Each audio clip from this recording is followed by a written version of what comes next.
this video I am going to start the last few topics of overhead, and one of these is under absorption and over absorption.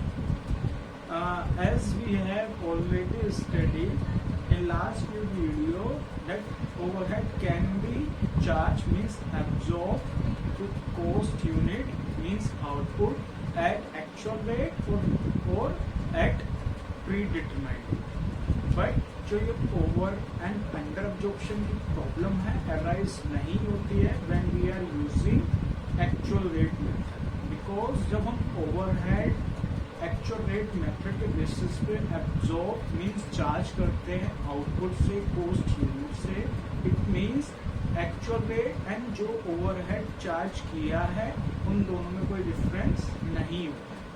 ठीक है, मतलब जो हमने absorb किया है cost unit से और जो ओवरहेड रेट एक्चुअल में आया है उन दोनों में कोई डिफरेंस नहीं होता है. बट जब हम प्री डिटरमाइंड रेट मेथड को यूज करते हैं, मींस जब हम प्री डिटरमाइंड रेट मेथड के बेसिस पे ओवरहेड एब्जॉर्ब कर रहे हैं, चार्ज कर रहे हैं आउटपुट से या कॉस्ट यूनिट से, उस केस में देयर इज अ चांस कि जो एक्चुअल रेट है, एक्चुअल अमाउंट है ओवरहेड का, may be differ from the जो आपने एब्जॉर्ब किया है उस अमाउंट से, जो आपने चार्ज किया कॉस्ट यूनिट से उस अमाउंट से डिफर हो सकता है जो एक्चुअल अमाउंट. सो इसी वजह से अंडर एंड ओवर एब्जॉर्प्शन का प्रॉब्लम अराइज होता है. ये सिर्फ प्री डिटरमाइंड रेट मेथड के केस में ही अराइज होगा. अब अंडर एंड ओवर एब्जॉर्प्शन क्या है?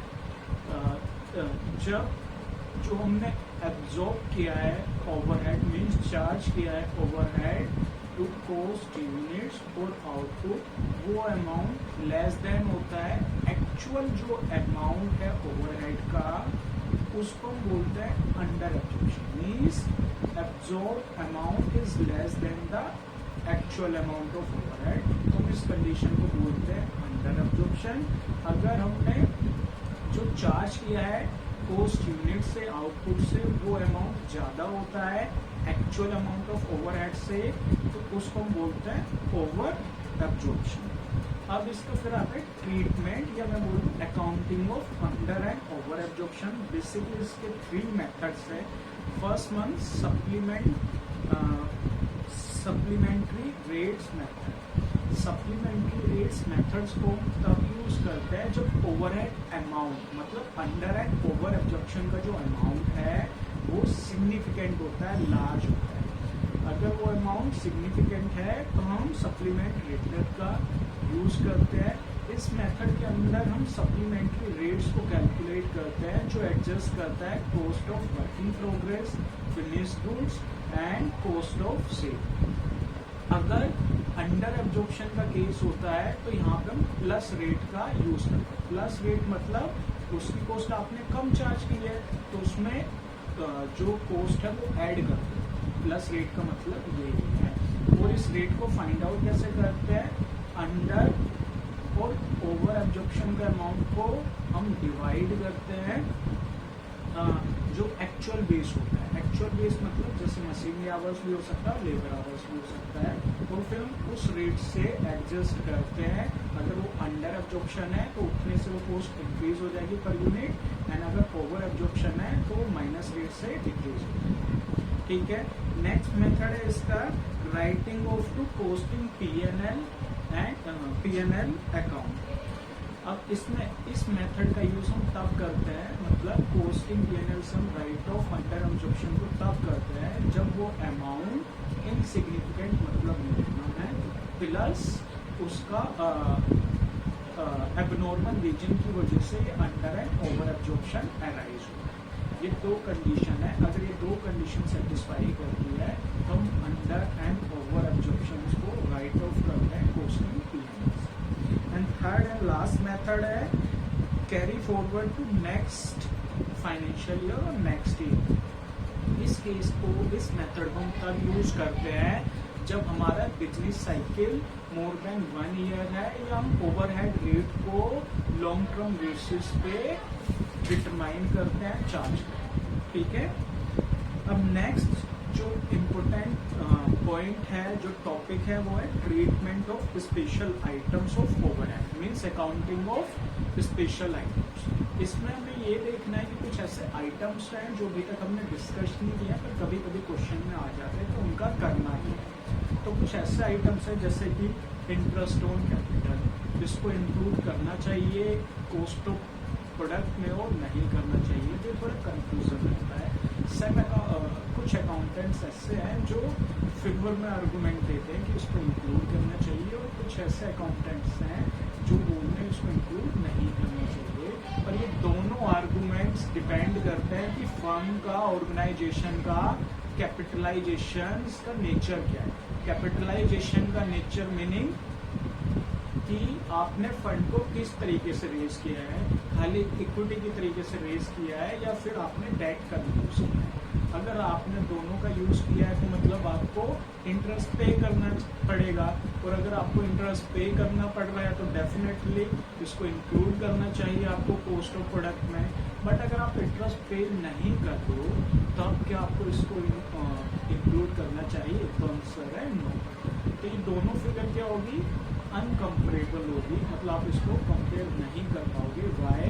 क्योंकि जो फर्म खाली इक्विटी से फंड रेज कर रही है उसको इंटरेस्ट पे नहीं करना पड़ेगा, और उसका जो कॉस्ट ऑफ प्रोडक्ट होगा वो लेस देन होगा जिसने फंड रेज किया है डेट के, क्योंकि उसे इंटरेस्ट पे करना पड़ेगा। तो इन दोनों फिगर्स को कंपेरेबल बनाने के लिए जो कंक्लूजन आया वो ये था कि आपको इसको एक्सक्लूड करना चाहिए, क्योंकि जो फेवर में आर्गुमेंट थे वो थ्योरेटिकल बेसिस पे थे, और जो सपोर्टिव आर्गुमेंट थे वो प्रैक्टिकल बेसिस पे थे, प्रैक्टिकल लाइफ में उनका यूज था। ठीक है, नेक्स्ट है कैश डिस्काउंट। कैश डिस्काउंट के बारे में भी यही बोला गया है कि इसको रिकॉग्नाइज करना है same as interest on capital, मतलब इसको भी आपको एक्सक्लूड करना चाहिए कॉस्ट ऑफ प्रोडक्ट से। नेक्स्ट आइटम है rent and a charge in lieu of rent. कभी कभी ऐसा होता है जो बिल्डिंग है आपने रेंट पे लिए तो definitely should be include the cost of the production, but अगर वो जो बिजनेसमैन है उसकी खुद की ही फर्म है तब क्या उसको रेंट इंक्लूड करना चाहिए, क्योंकि उसे कोई रेंट पे ही नहीं करना पड़ रहा है। पर इस केस में भी ये बोला गया है कि अगर आपकी खुद की भी बिल्डिंग है तो दोनों कंडीशंस को, मतलब एक बार दोनों कंडीशन मतलब फर्स्ट केस में आप रेंट पे कर रहे हो, सेकंड में आपकी खुद की बिल्डिंग है, इन दोनों फिगर्स को कंपेरेबल बनाने के लिए आपको रेंट इंक्लूड करना चाहिए, वेदर बिल्डिंग आपकी खुद की है या फिर आपने रेंट की। ठीक है, एंड नेक्स्ट आइटम है carries inwards. Carries inward directly relate करता है रिक्रूटमेंट ऑफ रॉ मटेरियल्स, तो that's why it should be included in the cost of material, direct cost का पार्ट होता है। नेक्स्ट जो है वो है package expenses. Package expenses depend करता है कि आपकी पैकिंग का नेचर कैसा है।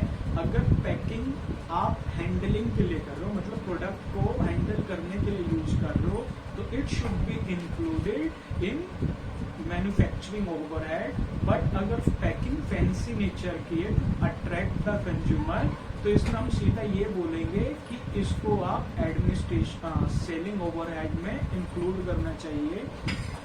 या फिर थर्ड कैटेगरी हो सकता है कि आपने पैकिंग का यूज किया है ट्रांसपोर्टेशन के लिए, तो अगर वो ट्रांसपोर्टेशन के लिए पैकिंग की गई है तो it should be included in distribution overhead. तो ये डिपेंड करेगा कि आपका नेचर ऑफ पैकिंग कैसा है, उसी के अकॉर्डिंग उसे उस ओवरहेड में इंक्लूड किया जाएगा। नेक्स्ट जो पॉइंट है वो है setting up cost. Setting up cost means जब एक जॉब कंप्लीट हो जाती है तो उसके बाद मशीन को रिक्वायरमेंट होती है कि setting up with the new tools for new job. पर नॉर्मली जो ट्रेडिशन है, जो प्रोसीजर है वो यही है कि आपको उस अमाउंट को उसी जॉब से चार्ज करना चाहिए जिस जॉब के लिए आप मशीन को सेटअप कर रहे हो, इंस्टॉल कर रहे हो। पर समटाइम्स ये होता है कि जो सेटिंग अप अमाउंट है वो बहुत ज़्यादा है, नॉर्मल नेचर का है। इन सच केस से बोला जाता है कि आप अमाउंट को एक्यूमुलेट करो एंड डिस्ट्रीब्यूट करो इक्विटेबल बेसिस पे, मतलब इक्वल बेसिस पे हर जॉब को इक्वली डिस्ट्रीब्यूट कर दो। नेक्स्ट है डेप्रिसिएशन। डेप्रिसिएशन का मतलब सिंपल है, reduction in the value fix assets due to use और टाइम।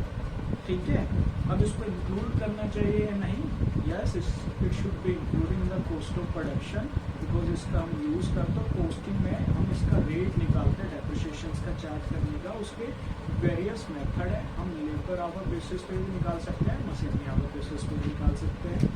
नेक्स्ट है लीव वेजेस। लीव वेजेस क्या है? किसी प्रोडक्टिव एक्टिविटी से इंगेज नहीं करती है, बट ये कॉस्ट का ही पार्ट है, इनडायरेक्ट एक्सपेंडिचर है, तो इसको हमें फैक्ट्री ओवरहेड से ही चार्ज करना चाहिए, क्योंकि हम ये भी अमाउंट लेबर पे ही स्पेंड कर रहे हैं ताकि वो रिटेन रहे।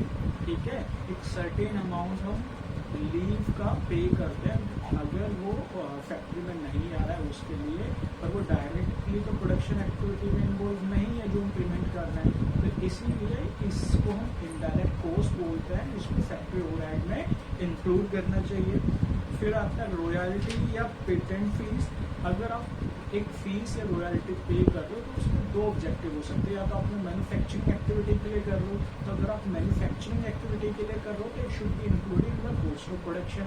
बट अगर आप किसी और एक्टिविटी के लिए कर रहे हो, किसी और फंक्शंस के लिए कर रहे हो, सपोज सेलिंग के लिए कर रहे हो, तो सेलिंग ओवरहेड से में इंक्लूड करना चाहिए। नेक्स्ट है research and development. Research and development भी उसके फंक्शन पे डिपेंड करती है। अगर research and development selling function के लिए तो should be included in the selling overhead, but अगर वो मैन्युफैक्चरिंग के लिए है तो उसको मैन्युफैक्चरिंग ओवरहेड से चार्ज करना चाहिए।